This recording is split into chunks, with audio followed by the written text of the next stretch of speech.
I'm Van. I'm Sori. That's Lavi. Salty and Chip. Pantera, Yeah. Hollow. We haven't done Pantera in quite some I know, time. and I always... Is there any Pantera song I didn't like? I'm pretty sure I liked them all so far. Yeah, I don't think there was a Pantera song that you haven't liked, so... this should be very interesting. Mm-hmm. Very interessante. Okay. Have you heard this one? No. I never really listened to Pantera. Oh, you saw the intro, guys. That was Bricktown Media Shout out made to that. Bricktown Media. Yeah, he's Freaking going to actually do the ridiculous. beginnings of all of our... I was going to say all of our channels. We have one channel, but all of our shows, he's like doing that moving picture and put that all together for us. And I think he did a badass job. I really like it. Bricktown's a badass. He said he's going to even make us an end card that's cool. Really? I did the end card, and every time I look at him, I'm like, that's not very metal. I but like your- you love I like your end So you card. let it be. The little swirls with it. Your end card is badass. Aw. I'm not shun the non-believer.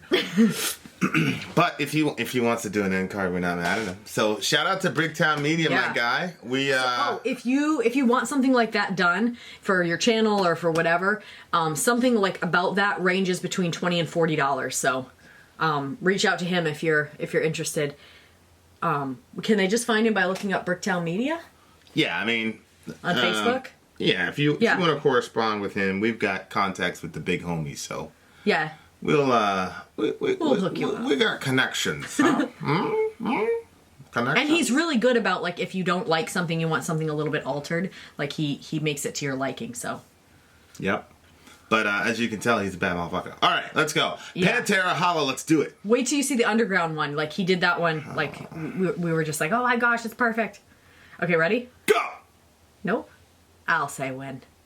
Do you think I have control issues? Go.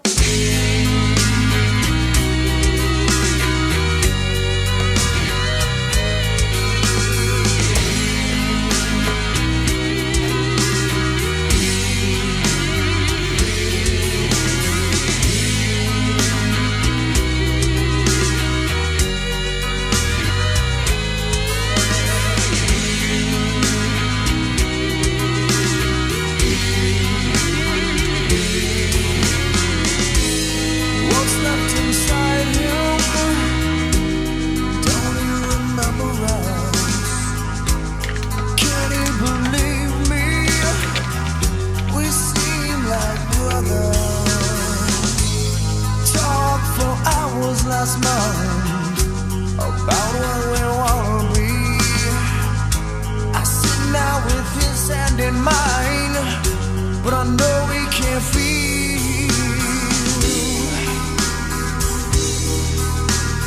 No one knows what's done is done. It's as if you were dead.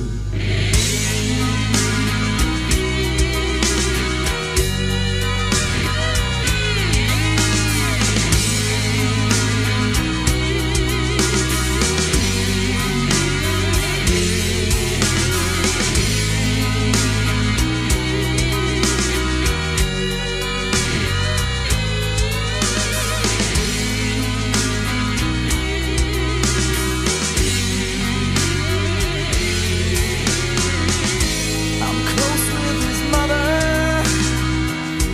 and she cries in the sleep.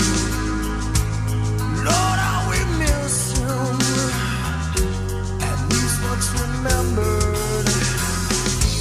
It's so important to make best friends in life, but it's hard when my friend sits with blank expression.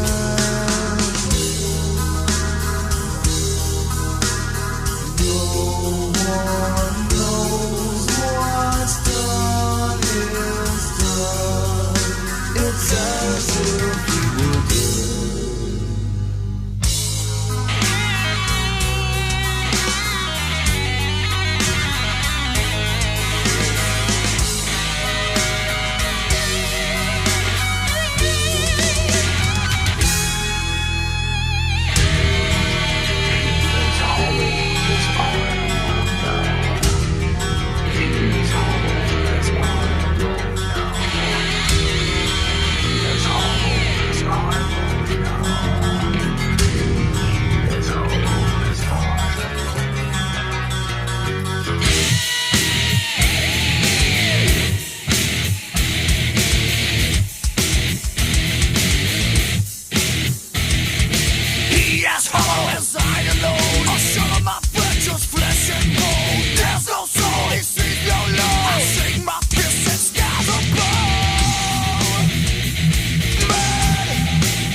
Was drugs?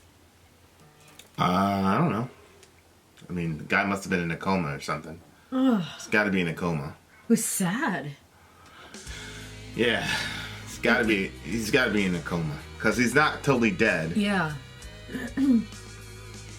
I saw this terrible video, and I'm not sure that it was the right thing to do. But this, I guess, this girl, she OD'd on heroin, but she didn't die. But she was pretty much in a vegetative state, being fed through tubes or whatever. Yeah. And then this mother had posted, you know, basically she's like, "You want to do heroin? You want to do heroin?"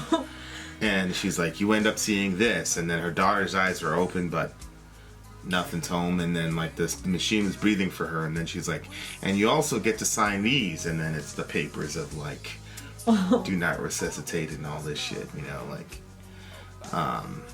I don't think as a mom I could make that decision, but I think that for like the greater good for humanity, that it may help people. Yeah, it was horrifying and sad. And then, of course, you know, being a parent, you think about your own kids. Of course. Oh gosh. When he said, basically like they were just talking like a month ago. Can you scroll? I can't seem to find that. It's not scrolling. What did he say now? He said something like that like a month ago that they were talking. He talked for hours last month. Yeah. Yeah. It's so like sad like to think like that you know you could have your best friend that you talk to all of a sudden like they're gone and you're just holding their hand like that. Oh my word. It's very strange, like the concept of you know, there's this line in Where I'm From, and I think Jay-Z says, "You can't put your vest away because the day after everybody be saying that I just was with him yesterday." Yeah. Which is a very intelligent way to put it. Yeah. But the concept, and of course I've had those experiences. Like I just talked to him, or I just said, you know, whatever, and then now they're gone. Yeah. It's a very, you know, when you're a baby, like or you know, going into a toddler, like one of the things that they use to track the growth and the awareness of the child is this concept of object permanence. So like peekaboo Yeah. is really a game of object permanence, because the child is basically figuring out that even though you can't see something, it's still there. Really? Oh, that's cute. Yeah. So object permanence is like a major stepping stone in the conscious development of a child. And so but what happens is that, you know, death kind of works in reverse, because nothing is permanent. No object is permanent. Including your friends. So like in the peekaboo thing, like you don't see them anymore, but they're still there. Yeah. But then when you grow up and life happens, is that you just see them and then they're gone and you're never going to see them again in this life. And it's a hard thing for people to like grapple with, because all we know is object permanence. So it's a crazy thing when you have to apprehend that. I mean, I remember that happening to, well, in this case, a kid died. But I just can't think of a worse thing as a parent. And like, oh my God. I'm not even going to really explore that idea. I'm just going to explore the idea of. I gotta tell the kids to be quiet. I mean, I don't understand why at 11 o'clock they're running around. because for whatever reasons, although we're Christian, their children don't love their neighbors. Hey, you guys. They don't get them. Good night. Good night. 11 o'clock at night, you guys are running up and down the stairs like it's a jungle gym. I don't care. Use the bathroom. Good night. Mega Red. Red means they have to be quiet. No talking.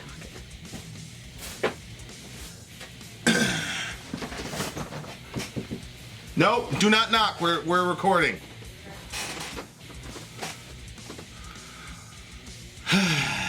So you said I'm not really going to explore this idea. Yeah, I'm not going to explore that idea of like a parent losing their child, but the issue of like just seeing somebody. I mean, I remember it. I remember talking to this kid, and died in a car accident a day later. And I remember going to the site and pulling up the last call he took, and just listening for his voice, and like having to deal with the fact that he's dead, but I could still hear his voice over the thing, and it was just like normal. This is very, very strange. It was normal at that point. Very strange. Yeah. I listened to the last call that he took, and it was just a strange.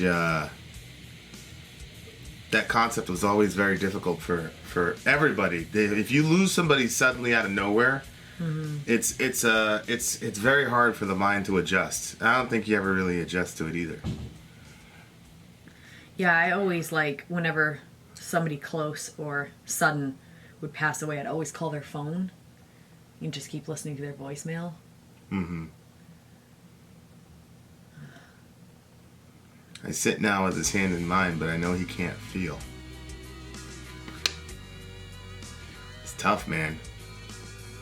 That's one of the blessings and curses of modern medicine, you know. Mm-hmm. You know, back in the day, you took a spill like that, that was it, you were done. But now we can kind of keep people in this, like, Limbo. almost purgatorial state of weird. Yeah. living, non-living type. But then you hear these people, they've Some been in a people coma for 30 years and then they wake up. You know what I mean? So, yeah. Yeah. And I guess if you're sleeping, you probably don't feel 30 years, Yeah. you know? Because we go to sleep and boom, we're waking back up again. So, Yeah. I mean, it's strange. It's strange. I can't even imagine. Can you imagine, like, waking up and you're 30 years older? Like, sometimes just life in general, like, I feel like, oh my gosh, like, I've wasted time, like today, like, I was thinking about, like, when I was in my 20s, like, I saw this picture of cards on a table, and all the cards that I had when I was 20, and now that I'm in my mid-30s, like, how many fewer cards there are. Because you don't have as many things at your disposal as you do. You don't have as many opportunities as you do when you're 20, you know? So, anyway, just to think, like, you could be 20 and then freaking wake up and you're 50. Like, to lose 30 friggin' years. Yikes. But aside from that, I've never had, like, I don't really know how to have, like, a best friend outside of a relationship. So, like, I think that that's what even bothers me more about this song, is I'm like, this person figured it out. Like, they figured out how to be, like, a friend with somebody, and they weren't, like, in a romantic relationship with a person. So, like, to have that kind of friendship where you could, you know, we seemed like brothers, we talked for hours last month, you know, like, I'm close to his mother, and, you know, stuff like that, like, wow, like, and then he says, it's so important to make best friends in life. Which, you know how, like, people will say, is it better to love and to lose than never love at all? Like, that whole concept. And usually when you're experiencing loss, like, but he's saying even in the moments of that pain, like, he's saying it's so important. Like, it's such an important thing. Yeah.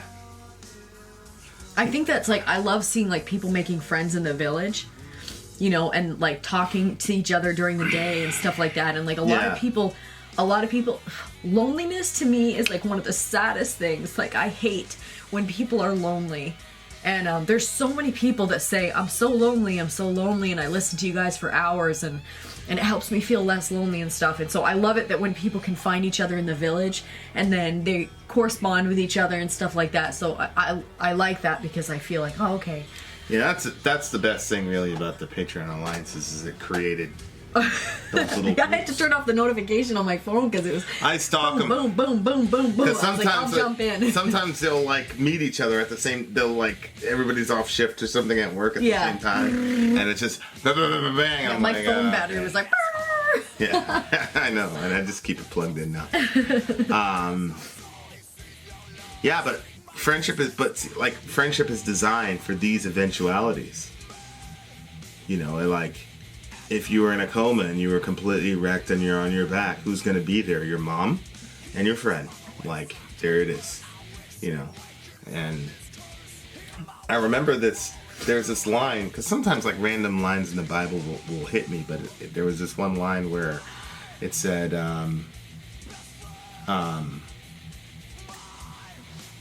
that Jesus was choosing the 12 disciples or whatever. Yeah. And it said something to the effect of to learn from him and to be with him. And then at the end of his life, he says, is Luke 19?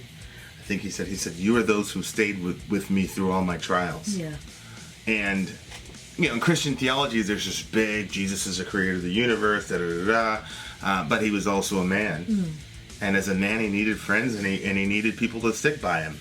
And it was important to him that he had people to be with him in the middle of all of his trials and tribulations. And, like, everybody, you know, that's such a simple line. It's so important to make best friends in life. That's like a duh. Yeah. But it's such an important line. Yeah.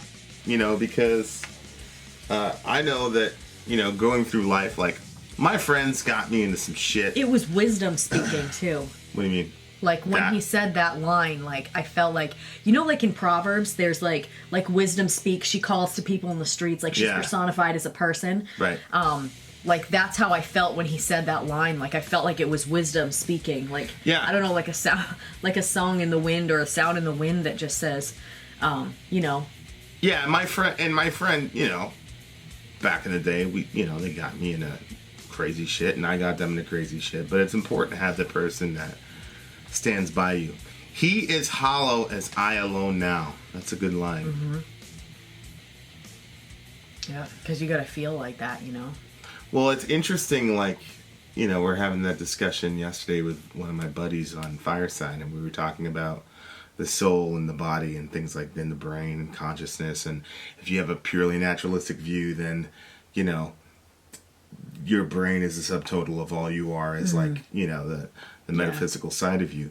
But there is a sense in which the brain is kind of working in that situation, but they're still hollow. Yeah. And he's saying hollow. I mean, the brain is technically still firing to some degree, but he's hollow because there's something going on with his soul. You know, he says, there's no soul, just flesh and bone. He sees no love. Yeah. I shake my fist at the skies above. Mad at God. Sure. Yeah. Sure. You know, as I've grown to understand being angry at God. Although I don't want to say I've grown past that, as if to imply that if you're angry at God that you're immature. But I've just grown to, well, I mean, yeah, I'm not, I've just grown to see that everything that I have, every good relationship I have, is a gift. And you enjoy the gift for as long as it's there, and then it's gone. And, you know, like, how can I be angry at God for taking away, you know, a gift that he didn't owe me? You'd be surprised at how often I think about your concepts of that. Because I'm not like that. Like, when I have something, I friggin' choke the fucking life out of it to make sure it stays, you know? Like, I don't want to lose anything. So. You never lose him. Yeah. It's interesting. My evangelical friends are not going to like this, but Muhammad's last words was that Allah is the best companion. Yeah. It's the best friend. And Aisha's right there, and Aisha was his favorite wife, and just the favorite person that he loved to be around. But he was saying Allah is the best friend, and it's like God loans you these people that belong to him, and then he takes them back. I think that what bothers me is that, like when I really need you, like, you're there. You know what I mean? But, you know, heaven forbid, but God could take you in a car accident tomorrow. Well, nobody can take God from me, and God won't take himself from me, but yet sometimes he'll be silent with me, or at least I perceive him to be silent.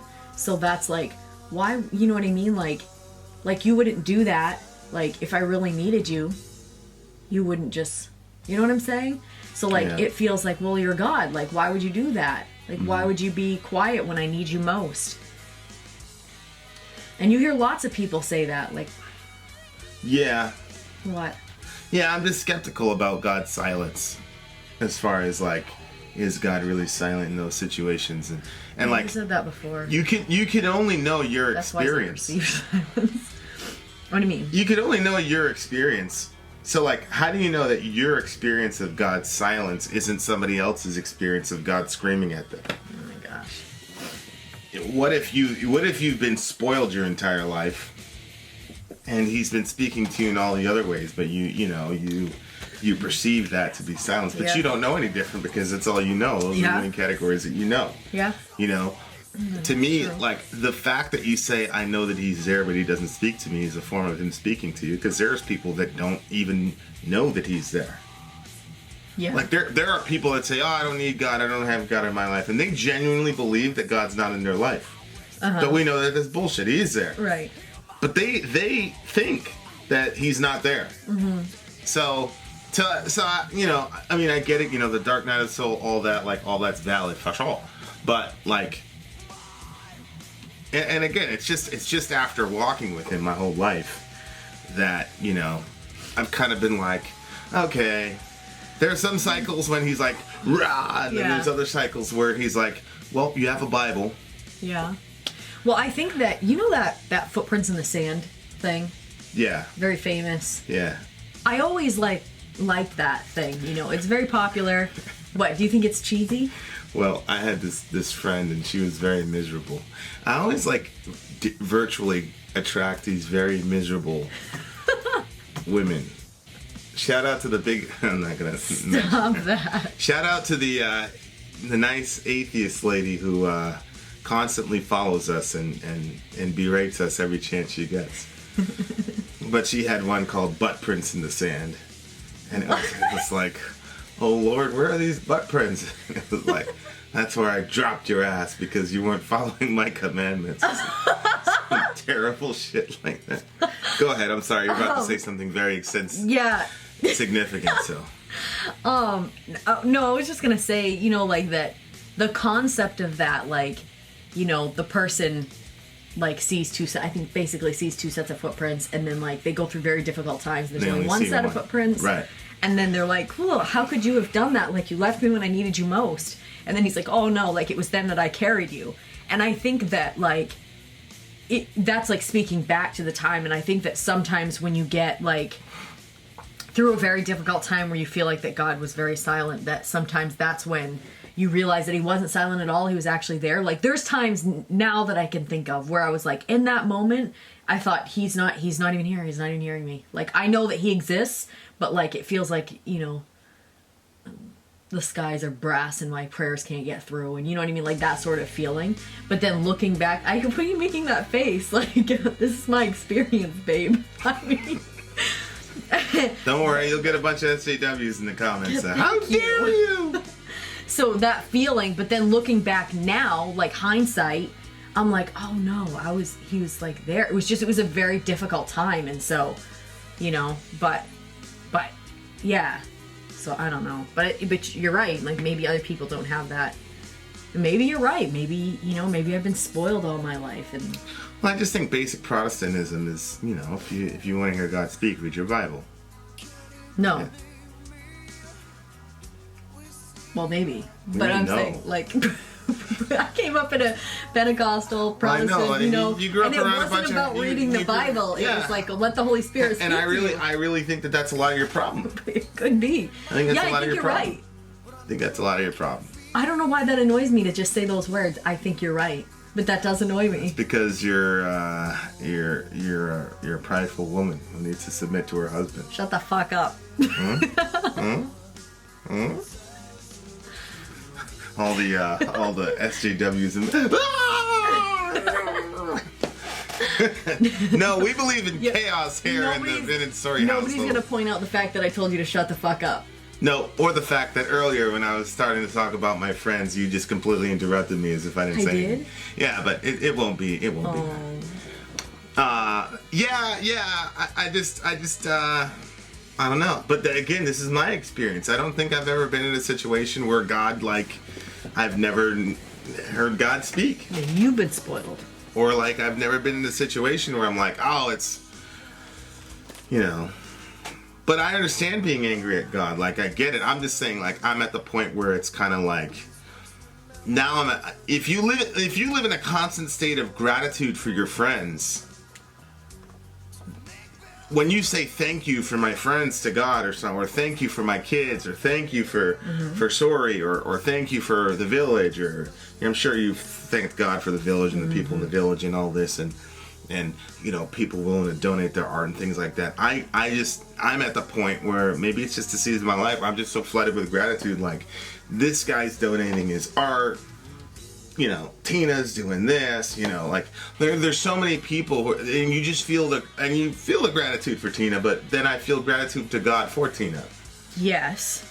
So yeah, let me start, I agree with all that. Well, but I feel like everybody in the village is a gift. Like, I feel like that it's a gift. Well, yeah. So, but like you are like a gift, but I feel like I owed you. Like, you should, like, I don't want anything to happen to you. You know what I mean? Like, I feel like. Well, I don't want anything to happen to you, babe.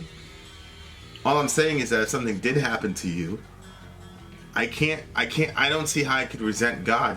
Because I wouldn't look at it like I lost somebody. I would look at it like, man, he gave me somebody to walk with me through the most difficult periods of my life.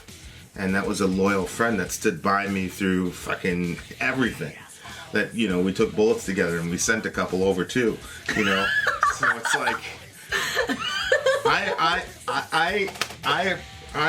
I'm thankful to God for that. Yeah. Because I could have done that shit alone. Yeah.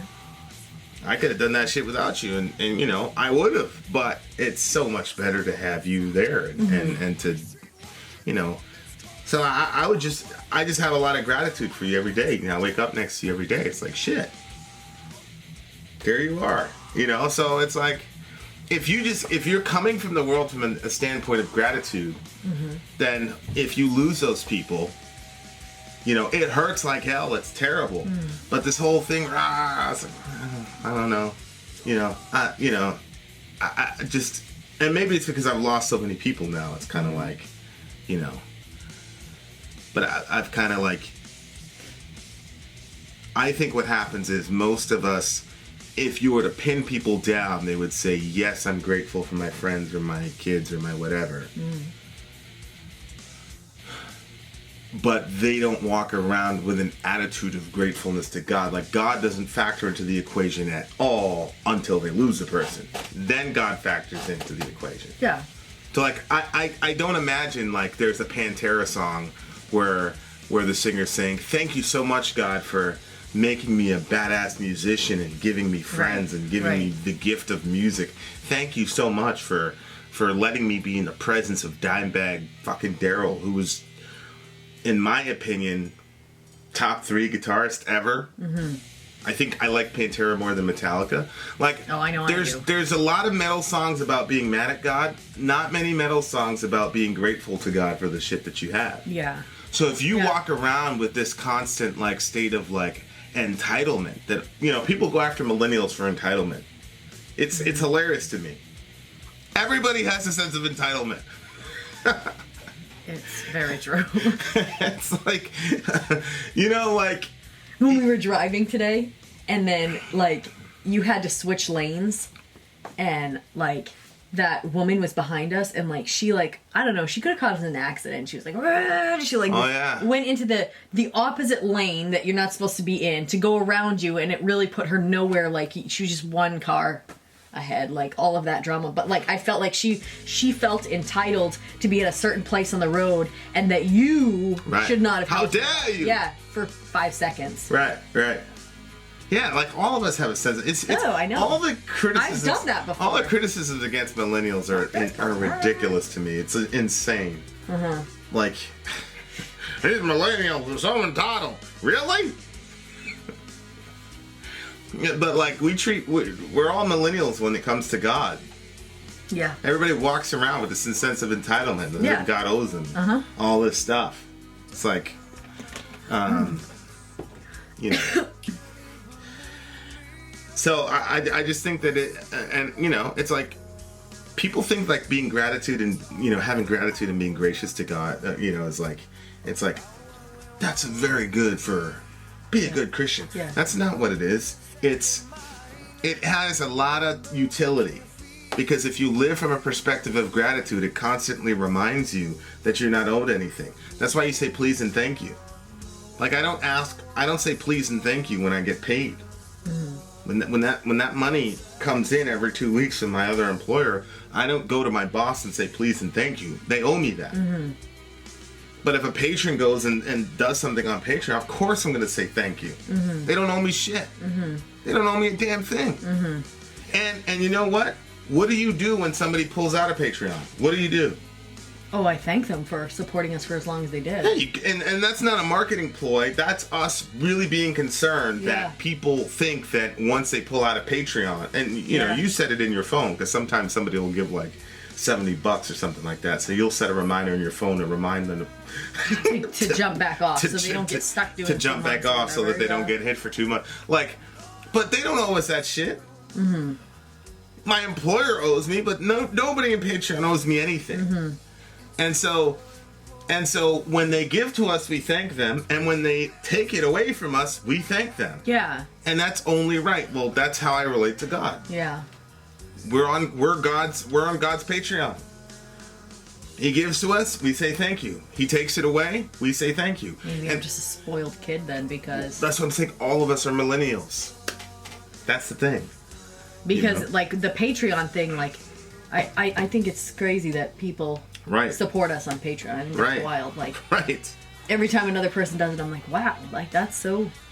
Like I literally don't think that it would even cross my mind to support somebody if I didn't know. I already know about Patreon now, and I see as a creator how it's very important and very helpful and stuff. But if I didn't know that, like all these people that come to support us, I don't think that they realize that. You know, I think they just, you know, these are good people. I like what they're doing. You know, I'm going to support them. And like I'm like, wow, that's crazy that people are like that. But I mean, so with them it's easy because I'm like, wow. But God just owes you all this shit. But yeah, I think that I feel like. But that's honest though. That's honest though, and I think that you see that a lot in the Bible where people shake their fists at God. Job did it. Habakkuk did it. You know, Peter did it. Jeremiah called God a liar. Yeah. Lord, you deceived me, and I was deceived.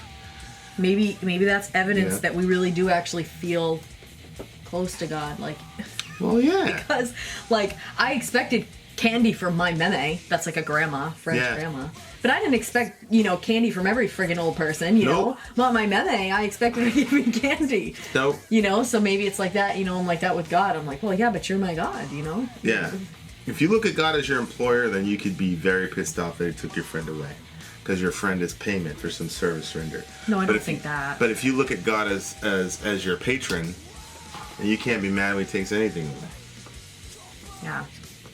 So, which, again, this is not somebody theologizing. I'm not theologizing. I'm talking as a person who's experienced a great deal of loss. So, I know it might sound insensitive, but these are the conclusions that I've come to in the midst of really terrible, and God has said these things to me. But I wish people could hear God's tone when he talks. That's the thing. Like, even when you're wrong, and God shows up and says, Vin, you're wrong, it's like the most amazing. Like, sometimes I'm like, I just want to do a bunch of wrong stuff so he can come and talk to me like, Don't do that. That's bad. But he's come to me and he said, I haven't done you any wrong. Mm-hmm. And he said, you're angry with me, but I haven't done you any wrong. And it's just like, but the way I'm not going to try to explain it. It sounds like hooey to most people. But yeah, I mean, I get it. For sure. I understand why. And again, that's my experience with God, though. Because I've been in those situations, losing people on... It's funny, because I've never really lost anybody on schedule. It's always like, oh! Some tragic. Yeah. Like some movie. Has anybody in your life ever died old? No. That's why I'm not going to die old. It's just not in the... it's a family tradition, I guess. Oh, my gosh. Oh, and he says your name, too. That's another, like, when God just says your name. But, again, I'm speaking from my experience. If he doesn't have this experience, then, of course, he's going to shake his fist and all that. Mm-hmm. What did you think of the musicianship? So first it was all soft, and then it got heavy out of nowhere. It surprised me. Yeah. Yeah. I was like, why are they getting, for like a split second, I was like, why are they getting heavy? This is bullshit. Yeah, I didn't And I was really... like, what? No, Maybe the it was anger. like the anger. Well, I thought that too, but I just didn't feel like it communicated that well. I thought it did. Yeah, I didn't. I really liked it. Yeah. I thought it worked perfectly. Yeah, it seemed a smidge off to me. Like, yeah, I don't know. Strange. Yeah. I liked it. I thought it worked perfectly. You know what it was?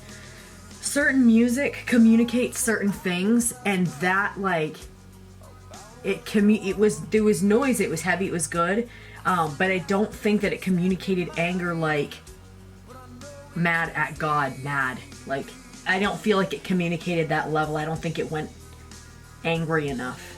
I think that's what it was. I don't think it was angry enough. Maybe I'm reading myself into the situation. Well, you're very angry at God. No, I'm not angry at him now. You think I'm angry at God now? Yeah, well, I mean, that's your perception, but I'm at an interesting place with him. I'm not angry with him, but I don't know. I was angry at him. I was very angry at God. I don't feel angry at him anymore, but I love Dime. I think Dime is probably my second favorite guitarist next to Head. And I never heard a Dime riff that I didn't really love. And his riffs, like, say words. Like, there's this thing in it's called phrasing, but it's like literally his musicianship speaks. I mean, he's just the greatest. And I think I like Pantera more than I like Metallica. I know I do. Or at least what we've heard so far. What do you give the song? Four Horsemen was crazy. 9.5.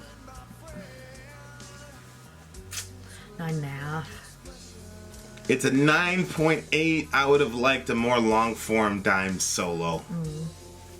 A long-form Dime solo would have pushed it to a 10, but 9.8. Good song. Very good song. Vin out. Sori out. Gone.